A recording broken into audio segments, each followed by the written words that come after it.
morning, everyone. It's great to be at the webinar. Of course, the usual caveat that we'd rather be in person, but it's we're delighted to be able to host this important conversation this morning. I'm Ben Cairns, the Director of the Institute for Voluntary Action Research, and we carried out the piece of research that we're going to be talking about this morning. I'm delighted to be joined by Chris Mills, who led the research for IVAR, Nick Addington from the William Grant Foundation, who is one of the group that commissioned the research and who will just give a bit of background in a second, and Alison Davis, Chief Executive of Saheliya, a Scottish charity that also took part in the study. And you are going to hear from Nick, Alison and Chris in due course. Just some basic housekeeping. All of your videos are automatically off and all your microphones are muted. If you've got questions for the panelists, because there will be a short time at the end of the session today to pose some questions to Chris, Nick, Alison or myself, please post those in the chat throughout. I'll monitor that and we'll hopefully pick up on some of that material in due course. Vanessa from IVAR, who's supporting us, will post the link to the full research report in the chat. We're recording the session, and following today's session, we'll share with you the slides that we're going to be using this morning, and also a recording of the session. And I should also add that we're very happy to pick up other subsequent questions, and I can obviously share those with Nick and Alison as appropriate. So I'm just going to hand over to Nick, who's just going to explain a little bit about the genesis of this work. Thank you, Ben. Thank you very much to IVAR for hosting today's webinar, and thanks to everybody here for coming along and attending. So just a few comments about the context and background to this. So the report came out of Scotland and features some Scottish data in terms of participants, but of course we hope and I'm sure it's got very strong relevance UK-wide to other organisations across the UK. And the background to this is, I guess, reserves have often or always been sometimes problematic, sometimes contentious issue within the third sector and in the relationship between funders and applicants. But the experience of the COVID pandemic in 2020 really kind of shone a spotlight on them, both in terms of the degree to which they did or didn't give organizations confidence in their ability to ride out that immediate crisis, and also in their ability to pivot quickly to deliver new services like delivering food or invest in new ways of working like digital means of keeping their teams in action. Some organizations had very few reserves and struggled. Others had reserves but were reluctant to spend them, which was interesting in the context. And you could say perhaps that whatever reserves were supposed to have done for the sector when it kind of encountered a shock like this, it's arguable that sector-wide they maybe didn't perform all that well. And so in 2020, a group of us in Scotland started to meet together from November 2020 to think about what we could learn about reserves in this context. And I want to give credit to Lynn Hendry of the Hunter Foundation here in Scotland, who called that first meeting and has convened those conversations. And so a number of us funders, OSCAR, that's the charity regulator in Scotland, SCVO, the Institute of Chartered Accountants in Scotland, started having conversations about what we could learn about reserves and thinking about the future. And I guess the questions we were asking were things like, what are reserves really for? How can charities rebuild them after this shock and manage them effectively in the future? And what do other actors in the sector need to do to support that? And so we decided it would be useful to commission this piece of work, which IVAR has delivered, and we're going to hear more about today, really to kind of inform and start a conversation about how we can make reserves work more effectively in the future. Just one final note, I think at that time, sort of coming into 2021, 2022, we thought we were looking at recovery and thinking about, how we can make reserves work better ahead of the next crisis. And instead, of course, we've come straight into the challenge around rising costs, cost of living. And we know organisations are still relying heavily on their reserves. In Scotland, we have something called the Third Sector Tracker, which is a longitudinal study of the health of the sector. And that tells us in the last wave, 31% of organisations had drawn on their reserves in the previous quarter. So they're still important. That number had gone up over the previous year.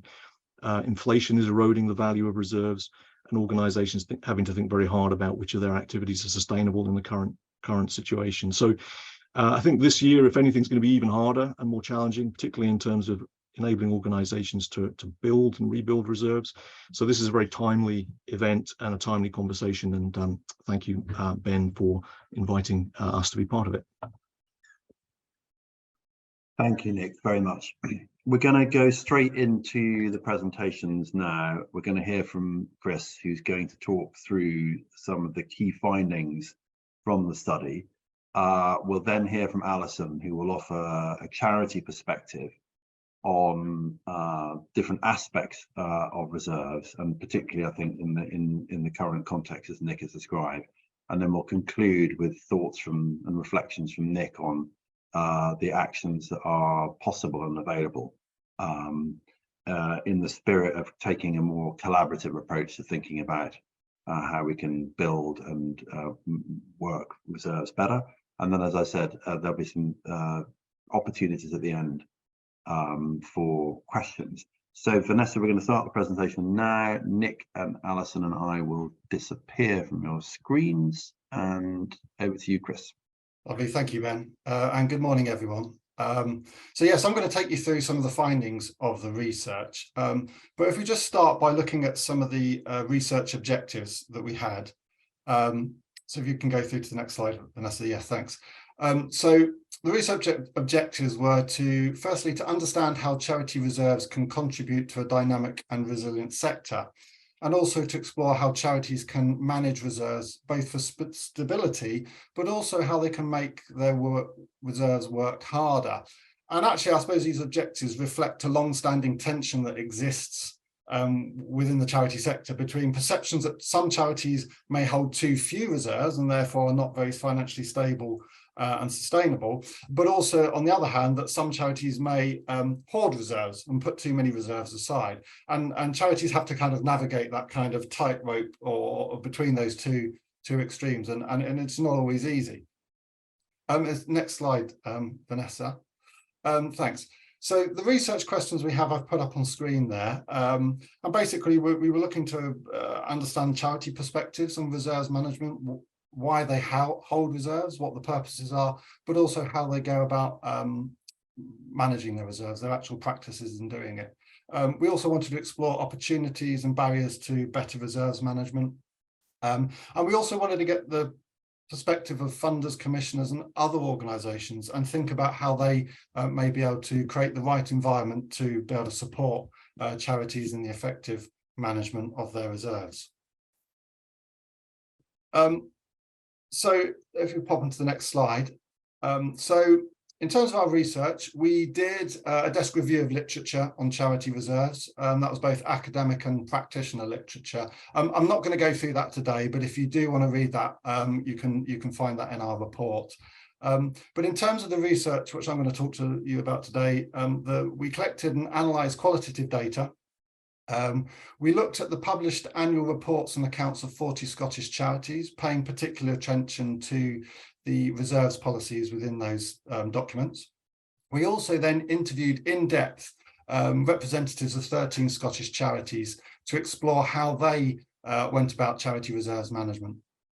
We also had a focus group with Scottish funders and policymakers to get their perspectives. And finally, one of the things we did last year as well, we took our preliminary findings to 2 conferences in Scotland to get feedback from people working in charities and in funders to sense check our findings, and also to get some feedback which helps us to sharpen up our analysis a little bit as well. So in terms of, I think it's useful when we start to think about definitions. So I'm going to say, Vanessa, if you could flip on the next slide. Thank you. So in terms of definitions, it's important to make sure that we all understand what charity reserves are. And so we used a definition which is used by OSCR, but also is consistent with charity commissions in England and Wales and Northern Ireland, and also broadly in academic literature as well. And charity reserves can be defined as those funds which are unrestricted, so they are not restricted or endowment funds, so they don't include those, but they are also liquid, so that they're either held as cash in the bank or held as other current assets which can be readily converted into cash if needed. And also that they are not designated for another purpose. So they would exclude funds that have been set aside if you've made a fund designation, say, for example, to purchase a property in the future. If you've made that designation, we wouldn't typically include those within an organisation's charity reserves. So that's the definition. So just moving on then to the findings from our research. And we'll start with the findings on the first research question, which is the purpose or the reasons why charities told us they held reserves. And consistent, I think, this is probably one of the most consistent thing we found within the research, was that most organisations had a very mission-driven reason for holding charity reserves. And if you could pop the next point up, and this was the most common reason, was that, you know, charities were clear that reserves were there to help sustain their activities during difficult times. And charities are concerned that, you know, if they commit to providing a particular activity or services, and particularly to those people who are in need of those services, they don't want to start to provide those services and then have to withdraw them in an emergency because they can't afford to fund them anymore. So, you know, actually holding reserves is actually critical to sustaining activities. And there are a number of scenarios where, you know, that would cover you. So if there's an unexpected fall in income, if you had some unexpected and unavoidable expenditures, or if you have some sort of short-term cash flow issues. Interesting as well, I think also slightly related to that mission-driven nature, some charities as well, and this was a minority, a small minority, also said that they sometimes used their reserves to finance new and innovative work, and could be quite opportunistic about that if they had access to some free funds. We also found a couple of other reasons why organisations might hold reserves. So that we've put the next point up. A few charities mentioned the fact that they took into their calculations that they wanted to make sure that if they ever did have to wind up the charity, they had sufficient finances available to close down in an orderly manner, to cover the legal costs and the like.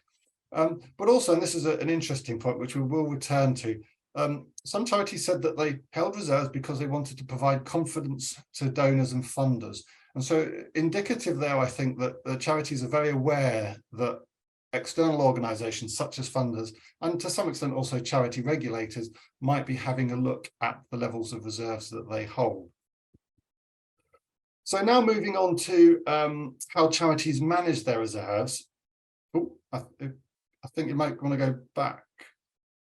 Oh, sorry, no, sorry, next slide. Sorry, Vanessa, I'd forgotten I put a quote up. This is just an indicative quote for that we found from in the research of an organisation that wanted to make sure that they didn't have to withdraw services because of a short-term financial difficulty.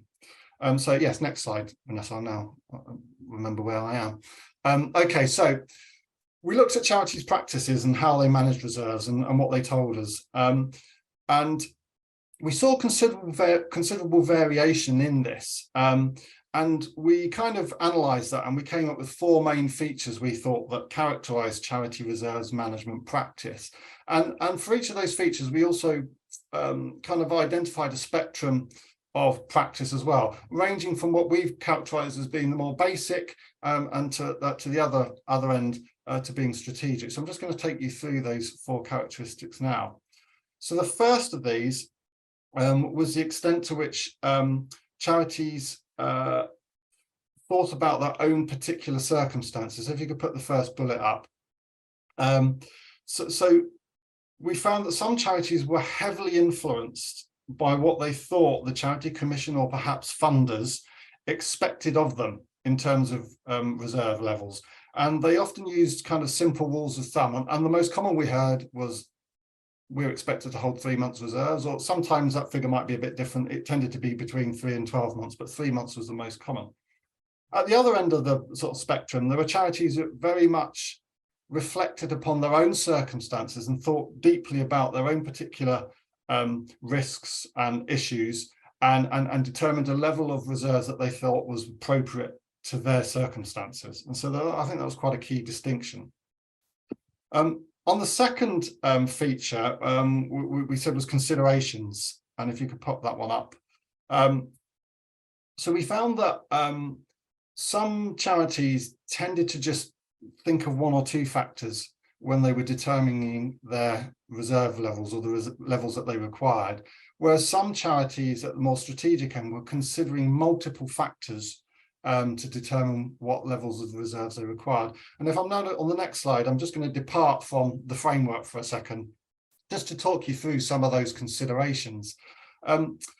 So the first of those was a lot of organisations, those at the more strategic end, would have a financial plan and budget. So if you could put that up onto the screen. So, you know, organisations had a financial plan and budget. They, you know, they were thinking about what they were going to be spending and what income they were expecting for the future year. It was kind of almost a necessary part of the reserves planning process.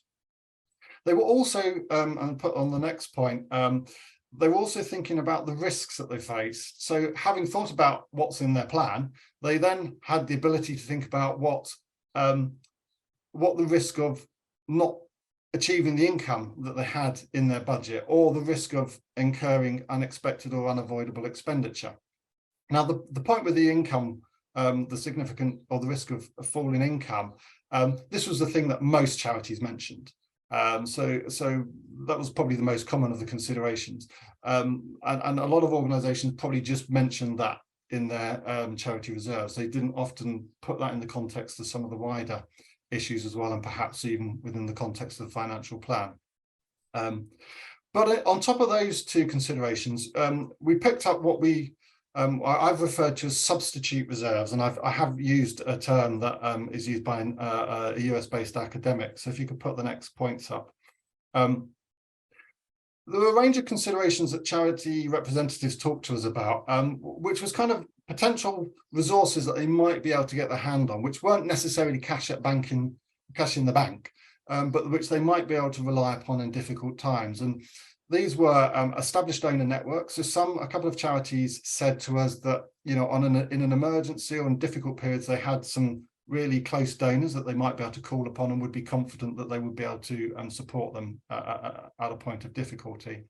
Some charities had pre-arranged overdrafts or access to other lines of credit, which gave them more confidence to exist with lower levels of reserves.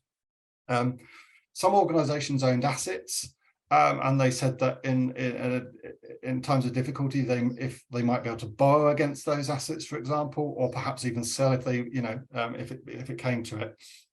But also some organisations had made significant fund designations, and they said that if push came to shove, they could undesignate and bring back into unrestricted funds some of those designated funds. Now, obviously, that would mean that they would be further away from, you know, if they've, for example, if they've made that designation to purchase property or to do some sort of property development in the future.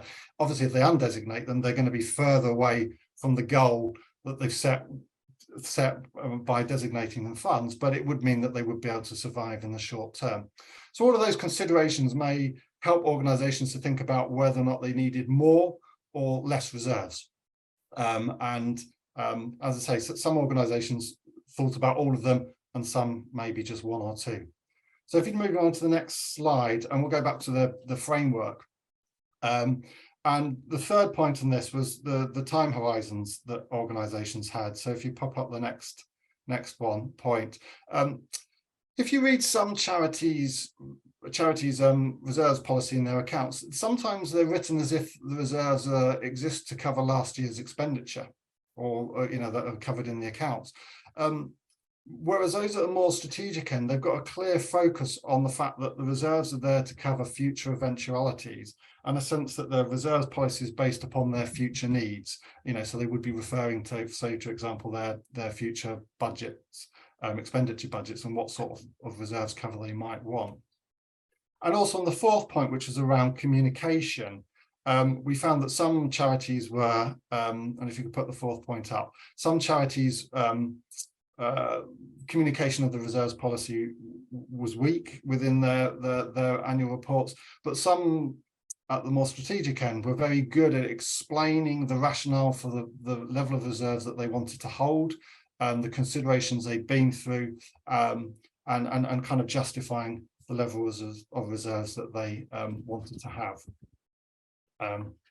So if we assume that the kind of the strategic end is the area we would like to see more charities operating, we've also designed, if we go on to the next slide, a kind of a diagram to kind of reflect that. And this is what we kind of think strategic reserves management looks like. And the key point, I think, with this diagram is that the kind of the distinction between the level of reserves, the actual level of reserves that you hold today or you held at a balance sheet date. And that might be influenced by, that could have been influenced by the fact that yesterday someone gave you a large legacy you had no control of. You just happen to have an actual level of reserves today. And to some extent, you can't control that. But what you can at least control or think about is what level of reserves you need for the future. And making that distinction allows you as an organization to then to be able to plan either to build your reserves from your actual level to your target or to spend it down as well. You may decide actually we don't need as many as we've actually got now, but in the future we can live with lower levels of reserves, and therefore we can spend some of those down. And taking into all those considerations, that becomes quite a dynamic model then for how organizations can actually begin to think about how they can adapt their reserves levels depending upon their particular needs and as they may change over time. So the next question, if we move on to the next slide, is what enables or prevents strategic reserves management? So how can charities do it? We certainly found that those at the more strategic end tended to have access to finance management skills that tended to be perhaps some of the larger charities. I wouldn't say that you have to have finance management skills to be able to do good reserves management, but it certainly did help some organizations to do that. Funding practices made a big difference, and we spoke to a number of organizations who really were surviving upon a kind of a patchwork quilt of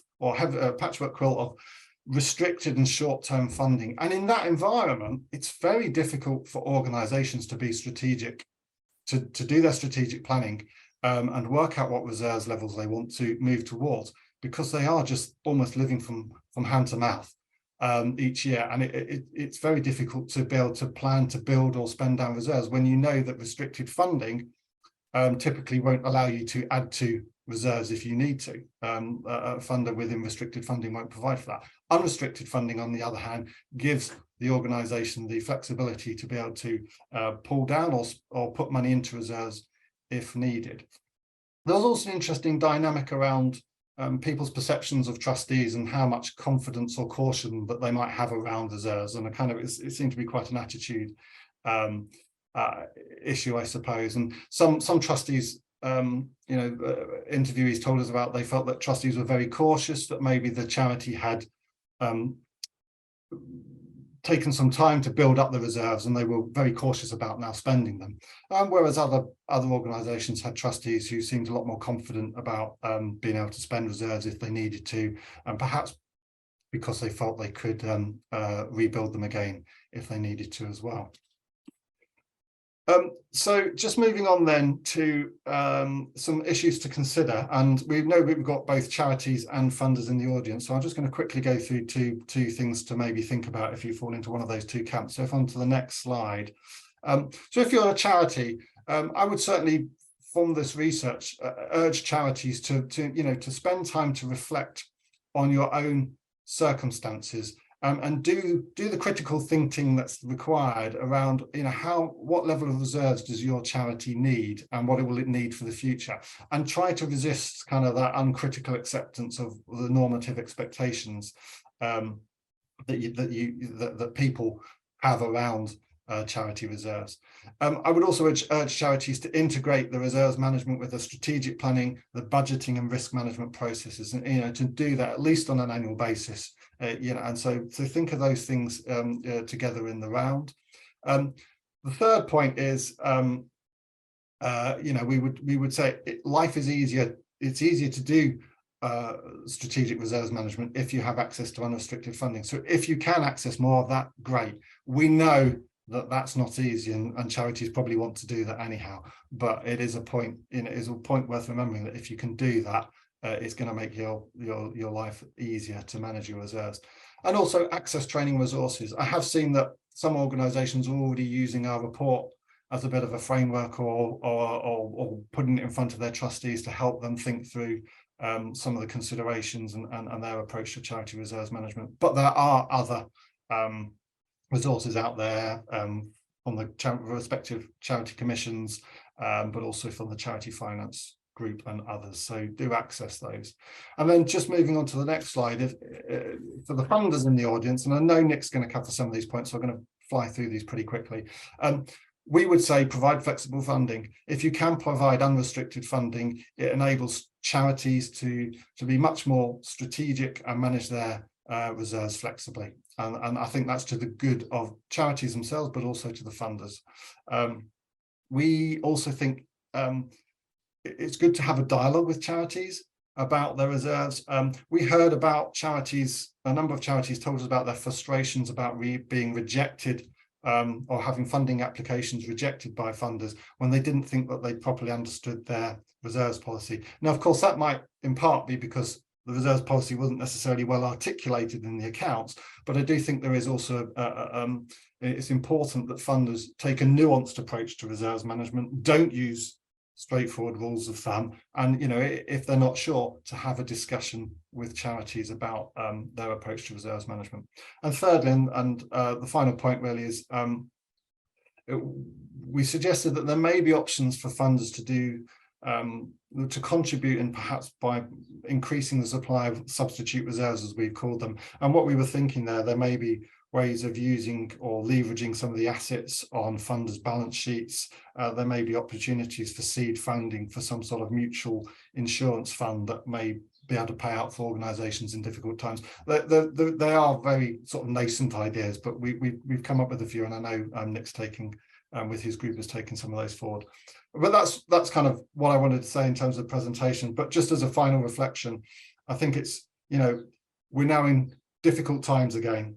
And reserves management is really important.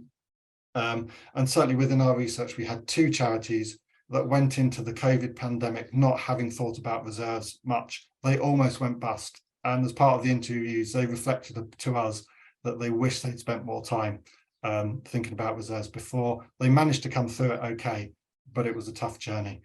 So it's important to think about charity reserves. So yes. Chris, thank you very much. And the link to the full report is in the chat. And yes, the slides and the recording will be shared with you all afterwards. We're going to move straight on. We're going to have Alison for 10 minutes and then followed by Nick. Questions being posted in the chat. Thank you very much. A couple of those Nick may manage to weave into his 10, and then hopefully there'll be a little bit of time at the end to pick up, but also do follow up with us by email if there are things that we've not been able to cover, because there's a lot of ground to cover from our speakers. Welcome, Alison. Thank you for joining us, and over to you with Vanessa at the helm. Hello, my name is Alison Davis. I'm representing Saheliya. Thank you very much, IVAR, for involving us in this process, and thank you to the William Grant Foundation for your support and advice and linking to other organisations and funders over the last 2 years. Saheliya is quite an interesting case study regarding reserves. And I think some of what I'm going to say might be contentious both to funders, but mainly to other charities. And I would like to say that my background has been capacity building officer before my work at Saheliya, working with many different charities, and I've seen different approaches to reserves, and I'm not always sure that they are the best approach. Could I have the first slide, please? Saheliya was set up in 1992 in response to research carried out in Edinburgh by a health centre that ethnic minority women weren't accessing services, especially not mental health services. So Saheliya was set up initially as a mental health therapeutic organisation delivering services in different languages. Could I have the next slide, please? So we've been providing services for 30 years, and by definition, if women can't access other services, they're coming to us because there is nowhere else to go. And 98% of the women that we support have got mental health issues and circumstances, which means that they're at risk. And if women are at risk, children are at risk as well. So our remit, and we're funded to support women from racialized communities and with mental health problems resulting from gendered abuses, and they can't access other appropriate services. They can't access mainstream services. And that's mainly due to language issues, literacy issues, knowledge of rights, knowledge of services, and fear of racism and other discrimination. And just that risk element of our service users means that we can't easily say no to women. And I need you to bear that in mind throughout the presentation, because that informs our decision making over the years. So we provide support for women to move from vulnerability to employability, from crisis to citizenship, and everybody's got a targeted pathway. As the demographic profile of Edinburgh and then Glasgow into Scotland has changed, we've supported women at higher and higher risk and with more complex mental health needs, so that all our service users have got moderate to severe mental health problems, and most of them have got severe and complex trauma.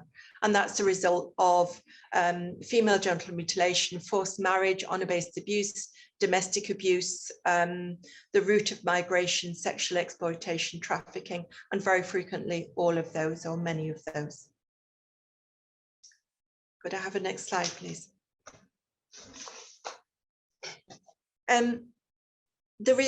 The issues of unrestricted reserves is very complex for us. And when I came to the organisation in 2009, I was quite concerned that our annual turnover was around 425,000 and our unrestricted reserves were over 100,000.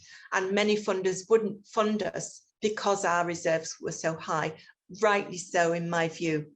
And then what happened to our reserves is an important case study, because we then moved to fit for purpose premises using some of our reserves. We carried a social enterprise development post for a year on the advice of a funder who would fund us for our childcare post once we had care inspectorate funding after the end of that year, which used up further reserves. And then one boiler broke down and then another boiler broke down. We've continued to grow and expand in response to the demographic profile of Scotland, Glasgow and Edinburgh specifically. So, and that growth has generally relied on securing additional grant funding for different activities and different languages with different communities. So it's quite clear that if we've got a lump of unrestricted reserves, which is 15% in line with our policy, of 425,000, that is no longer 15% of 1.5 or million, 1,400,000. So somehow we have to grow that the money to fill that gap.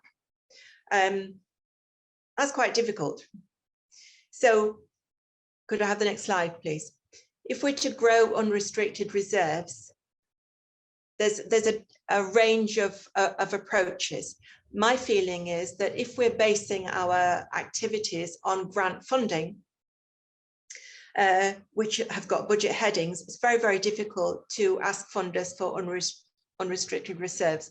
And in some ways, I think while we have to focus on full cost recovery, I think it's quite difficult to ask funders for unrestricted reserves. In the past, I would say 10 years ago, many funders and quite high profile funders didn't fund organizational costs or premises costs. Sometimes they didn't fund any running costs. So they would give us a salary and maybe training costs, but that member of staff apparently had to sit in a field in the rain with an umbrella and without a desk because there was no other funding attached to that. So that battle for full cost recovery was a continuous struggle. I think funders have changed gear considerably since then. So contracts, we thought, because contracts are a lump of money coming from predominantly local authorities in our case, would enable us to improve value for money and therefore scrape off some part of the funding for unrestricted reserves.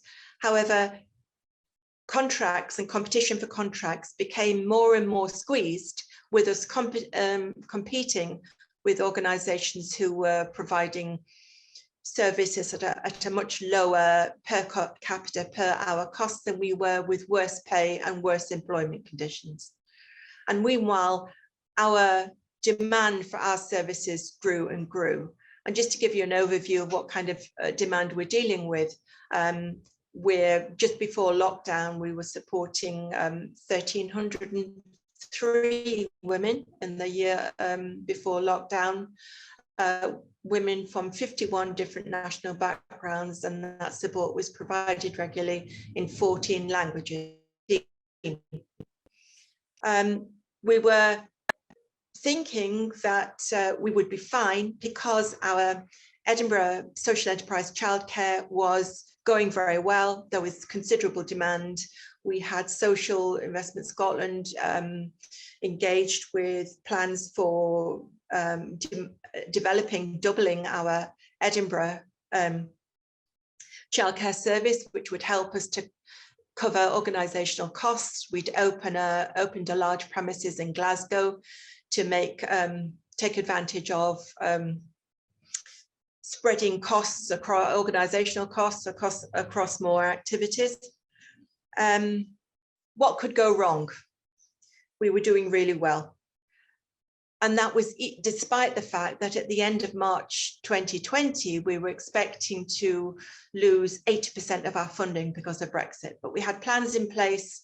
We were quite happy that we would be able to survive using income generated from our Edinburgh childcare services. And then the lockdown hit us. So we had to close our Edinburgh childcare services and staff were furloughed. We were fighting for survival.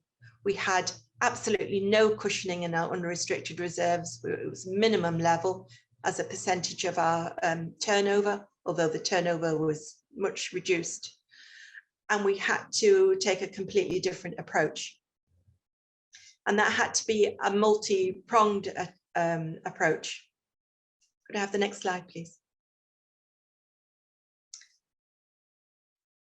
We took advantage of the challenges in that the COVID lockdown increased awareness of mental illness. It increased awareness of women's risk lockdown in their homes, of domestic abuse and risk to children, which were massive issues for our service user group. Our service or demand for our services quadrupled in Glasgow during COVID and doubled in Edinburgh. And that has continued, that demand has continued at that level. But it increased awareness and we were able to get more corporate donations from especially from small businesses, and we were to get more individual donations. And by using social media, we were able to put calls out, and we were securing £50,000 give or take of unrestricted funding, some of which could be allocated to unforeseen circumstances or to build up unrestricted reserves. Also had to pay for our information officer. All our attempts to build social enterprises have been quite challenging. Our sewing social enterprise has had a constantly changing break-even point because of our commitment to paying the living wage for our wonderful staff, which means that our sewing social enterprise doesn't really work as an income generation project. The same with our market garden. Sewing is very good for the women. We can train women and it combats waste. and our market garden now produces food for producing lunches for our childcare, but it's not a market garden anymore. So we possibly revisit that. Brexit has made staffing our Edinburgh, not the Glasgow, it's a different model, our Edinburgh childcare service very challenging, so we can't double it as we initially planned. Given that it's almost impossible to build up reserves, we changed gear very considerably. And just to say that when we draw up risk management and strategic planning, we think we're never going to use all our risk management approaches, and we had to use absolutely everything. Everything was put into place. But on unrestricted reserves, we changed gear and we did crucial things. And Christopher mentioned this just now, but we grew a kind of base of donors who we can call on. We purchased our Glasgow premises, not an easy process, and it was costly with lawyers' fees, but it gives us an asset. We have a pre-arranged overdraft facility. We've never used it, and we hope we never will, but it's there. And we have our information officer who brings in the costs of her own salary, plus a fundraiser who works at risk. So she generates income to cover her own salary costs, plus all sorts of funding for other areas of work, but mainly capital, heritage and environment, things that I can't do. I generate the funding for services. So I would say focus very much as charities on proving your own worth, get awards, demonstrate value, and try not to blame funders. And by demonstrating value, I know it's not easy for everybody, but we've focused on getting awards. We've focused on being the best we can do in all aspects of work, and that's in employment, and that's in service delivery, and that's in financial systems. I'm very happy to say that our bank, the Unitary Trust Bank, says that we have the most stringent financial systems that they've ever come across. So always focus on quality and sell that. Tell everybody about that so that everybody knows what you deliver. And I'm very happy when funders say, you know, nobody's doing what we're doing, and nobody is doing what we're doing. There's a tendency quite often to blame funders, and I would say, yes, we've been very lucky with support from funders. In the last 12 months, we've had 42 different funders. We've currently got 29. We are very stretched. And to go back to that original comment about risk, if women come to us at risk, we know they haven't got anywhere else to go with the last domino. We can't send them anywhere else. There is nobody else to send them to. So we constantly have to find funding for problems which arise. And I can give an example for that. During lockdown, we were inundated with referrals of women and children living with domestic abuse, very high levels of domestic abuse. And the women were Sorani speaking. That means they come from Kurdistan, Iraq, and they had nowhere else to go. And we were able to secure funding for a Sorani speaking fundraiser. Could I have the next slide, please? So try and celebrate what you do, value what you do, demonstrate what you do, and make sure that everything is the best it can be, bearing in mind very stretched resources, and be the first to tell your funders of bad news or potential bad news. But keep on doing what you're doing and put the funding applications in. Alison, thank you. You've been very candid, and I think that's incredibly helpful. Can I just say we're going to move straight on to Nick to balance out what we've heard in part from Alison, for which huge thanks again, Alison. Just to note, because of the time and the amount of content we've got here, we're going to try and answer some of the questions in the chat as we go, but we'll provide contact details when we send out the slides and the recording, so that you can post some of these specific questions, and we'll try and answer them over the course of the next couple of weeks. So over to you, Nick.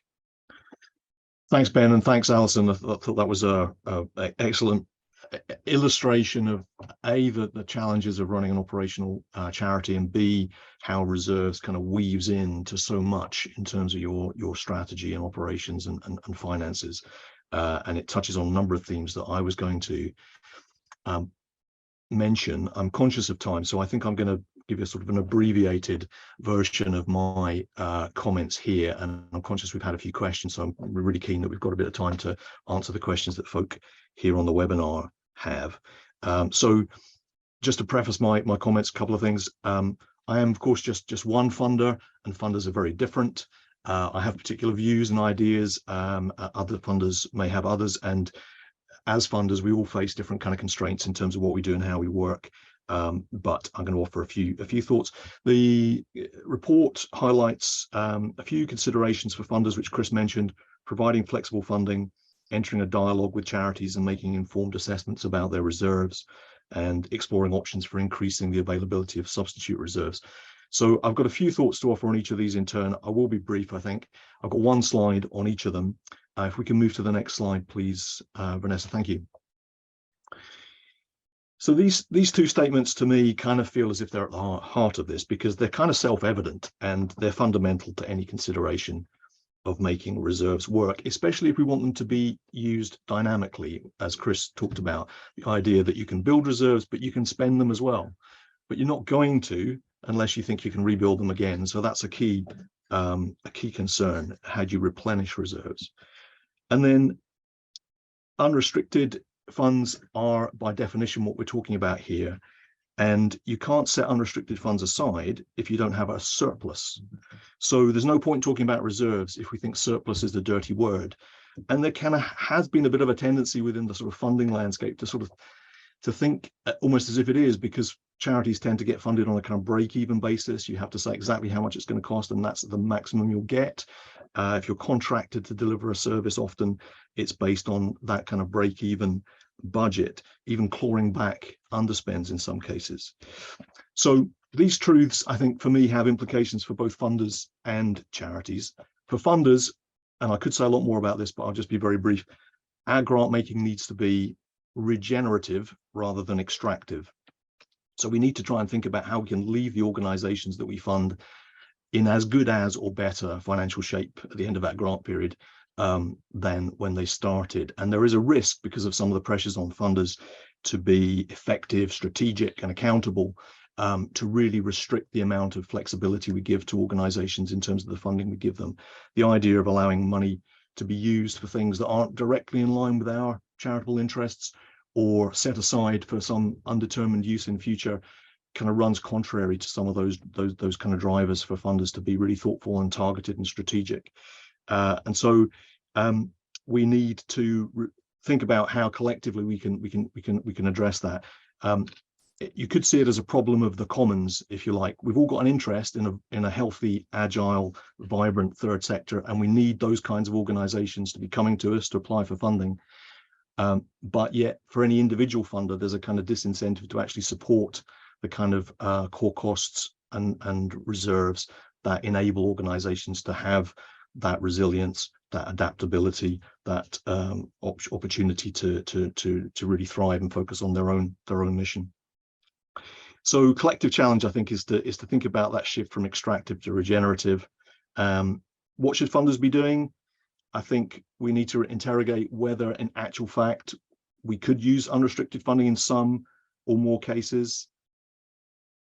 Project funding will always have its place. Restricted funding will have its place. William Grant Foundation tries to be as flexible as we can by default, but still just under half of our grants are fully unrestricted, and there are reasons why we have to apply some restrictions to others. But if we are making restricted grants or making project grants, then I think it's important we think about full cost recovery and allowing organizations to get some help with overhead costs, as well as the direct cost of delivery. There are a few resources IVAR has on this topic.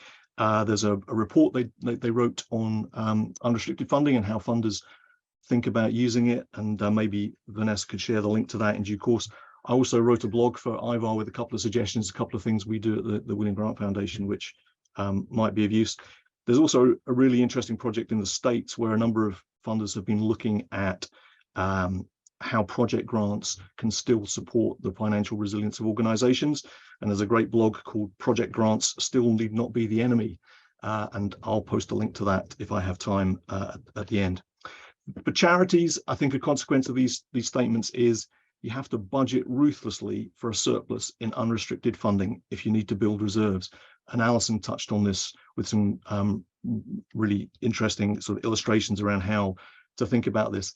If, as a charity, you have any unrestricted funding, that's your opportunity to potentially build reserves. You do have a choice because it's unrestricted about what you do with it. I know there are huge pressures in terms of using it to sustain delivery, to do more, to meet need. But if you can, A, grow that income stream by focusing on maybe how to develop it, and Alison talked about how her charity has done that.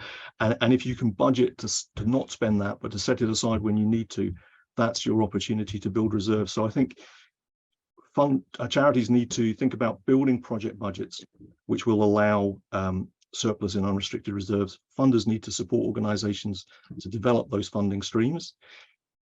Charities need to be bold in talking to funders about why they need their funding, even if they are budgeting for a surplus, explain how they're thinking about their reserves and why they still need support, and challenge funders if you feel that really their funding practices are extractive and not actually supporting the health of your organization.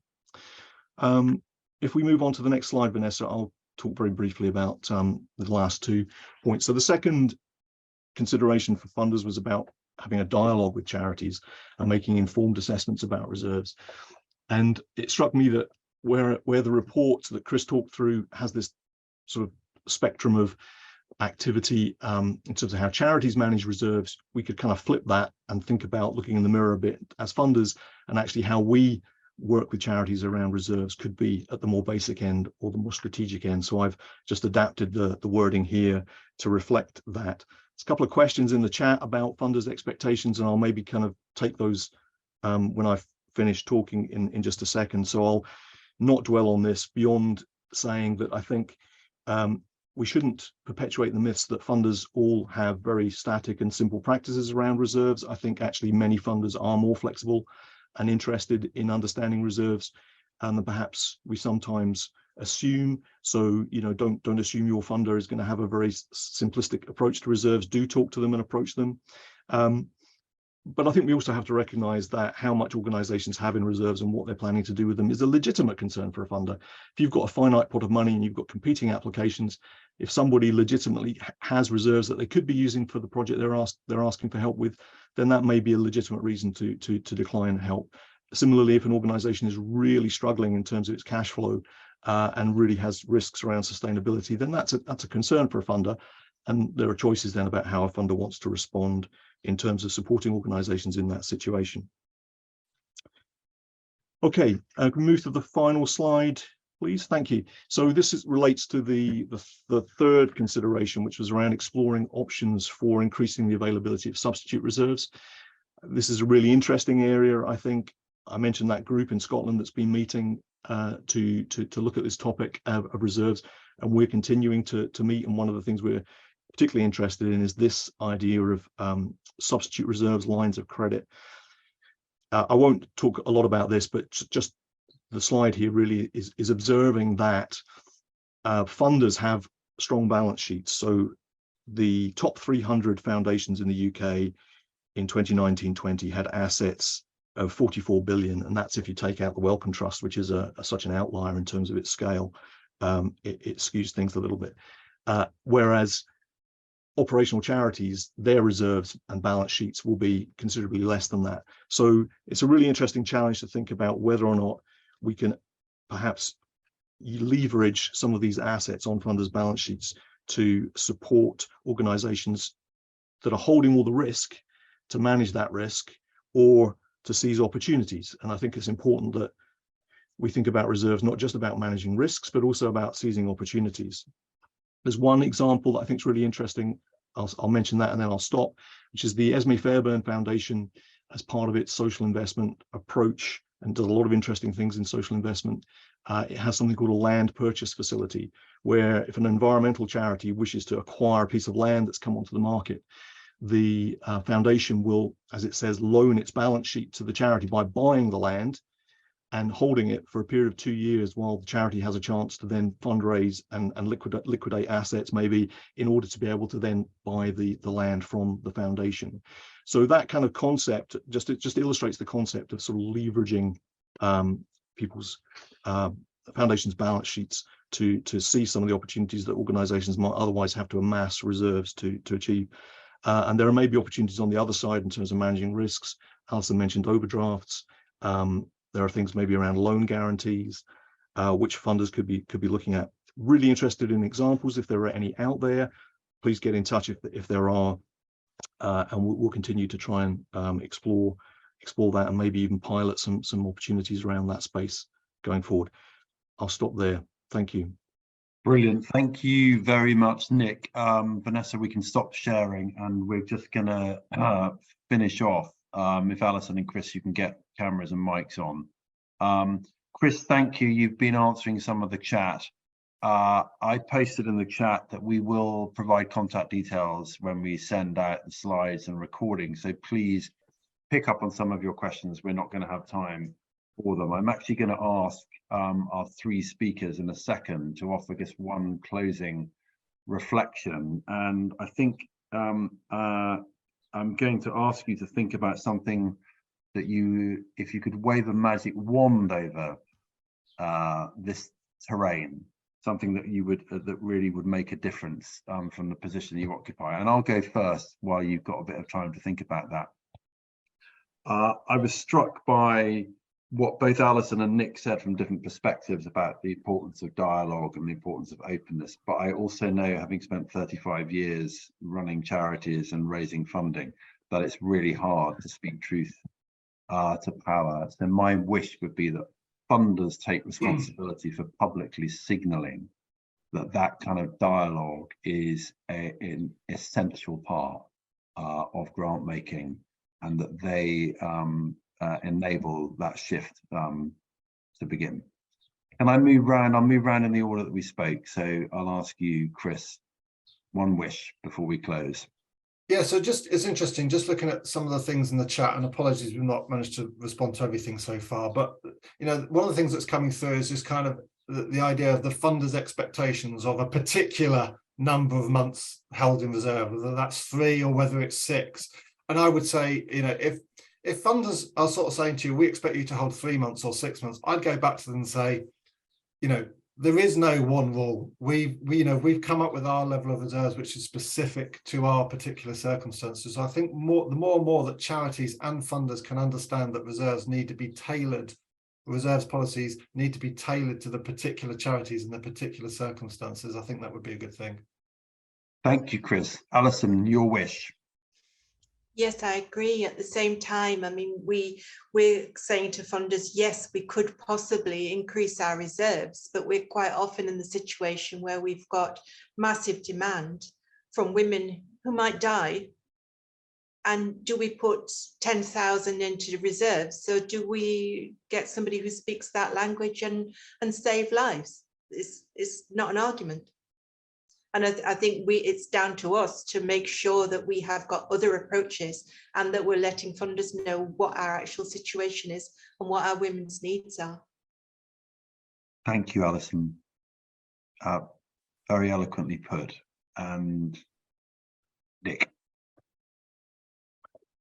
Yeah, I think that's a point well made, Alison. I think my one wish, it would be that funders reflect on how they fund and recognize where actually some of what they do isn't necessarily set in stone. It could be different, and there could be maybe opportunities to provide more flexible funding for the organizations that they support in the interests of sustaining a vibrant sector. Can I make a second wish as well, which is just really to sort of echo Chris's point, really, that I would love it if charities didn't start from the basis of what will a funder expect me to have in my reserves policy, but what do we need, and how do we get there? Yeah, thank you both, all three of you. Thank you very much. Thank you for people staying on a little extra. Sorry we've been rushed.